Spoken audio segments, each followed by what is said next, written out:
Hello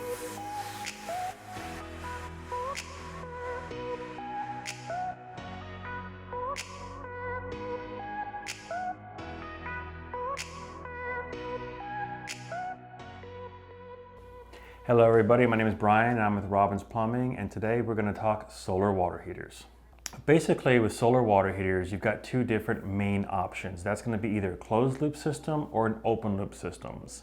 Closed loop systems are a system that utilizes a glycerin based like antifreeze kind of stuff in there, and that's pumped up through the solar panels and down into coils going around the tank of the water heater. The glycerin never comes in contact with the actual water itself.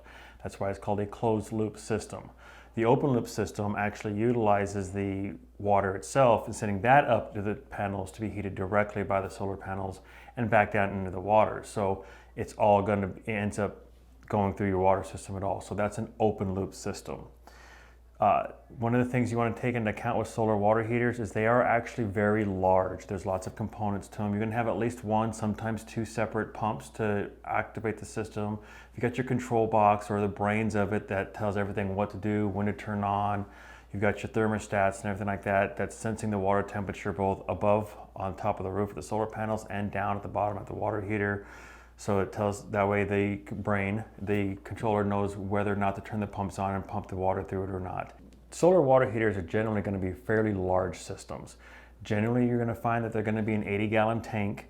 They're going to have, you're going to have your solar panels up on the roof, usually one, sometimes two, depending on how big of a family you have, what the system is actually designed for. There's going to be your two pumps that are pumping the fluid, whether it's the water or the glycerin, up through the system. Sometimes one, sometimes two. Once again, depends on the design of the system. There are piggyback systems where we'll actually utilize a small tank and a standard water heater. Lots and lots of different options when it comes out to it. Something to expect is the solar panels are usually going to last between 10 and 12 years. Sometimes you can get longer out of them before they start to have problems. The closed loop system utilizing the glycerin tends to last a little longer because the glycerin isn't as harsh on the panels as water is. We've got a lot of stuff in our water out here in the Arizona area, and the minerals, they'll mess with the solar panels just like they do the rest of your plumbing system. On your standard solar water systems, the one that comes with the tank itself, you're not the piggyback system, there's actually going to be an electric element as a backup. Even though it's 80 gallons, you still only get one element because it's only being utilized as a backup. It's been cloudy for a couple of days, it was a long night, whatever the case may be. It's got an element to back up the water supply to help make sure you still have hot water. One option that we don't see very often here in Arizona is actually a rooftop system where they will actually have an entire package unit set up on top of the roof. If you are going to consider that option, you definitely want to make sure you have a contractor come out and verify that the roof can take that kind of a weight, because it's not light. It's a lot of stuff up there and in a very small package per se. With solar water heaters, you can utilize or add a recirculating system to your house as well, allowing you to have that instant hot water at all your fixtures, or at least almost instant. So let's get to the nitty-gritty of the pros and cons. Pros, it does utilize the abundance of sun that we have here in the valley.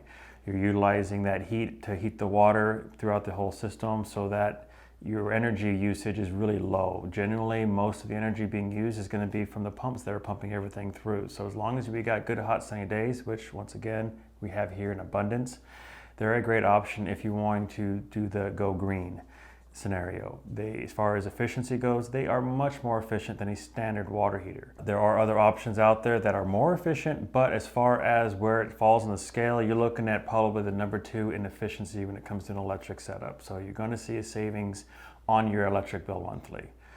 Now let's talk cons. Once again, like I said, it takes up a lot of space. You can expect you to cover about twice as much area as a standard water heater, maybe even a little bit more, depending on the system that you go with. Cons are how many different components there are. Over the years, you're going to find that there are some components that are going to start to break down. You're going to have to replace the pump. The tank's not going to last forever.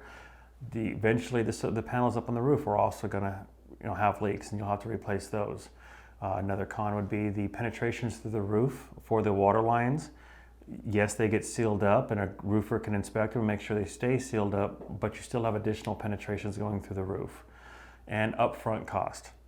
Unfortunately, the upfront cost on solar water heaters is substantial. You can expect, to be at least 3 or 4 times the cost of a standard water heater, maybe even more depending on the system you go with. If you have any other questions or would like to contact us for an in-home consultation, please feel free to give us a call at 623-486-4657, and we'll be happy to get you set up and answer all of your questions. Thanks. Have a great day.